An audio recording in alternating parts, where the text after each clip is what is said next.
দুর্দান্ত বোলিং করে দলকে জেতালেন সাকিব আল হাসান। ম্যাচ জিতে লাইভে এসে একই বলল সাকিব আল হাসান।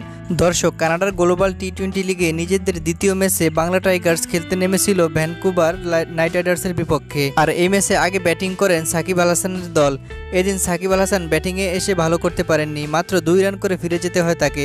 নির্ধারিত 20 ওভারে 152 রান করে বাংলা টাইগার্স। এদিন ব্যাটিংয়ে কিছু না করতে পারলে ঠিকই বোলিংয়ে জ্বলে উঠলেন সাকিব আল হাসান।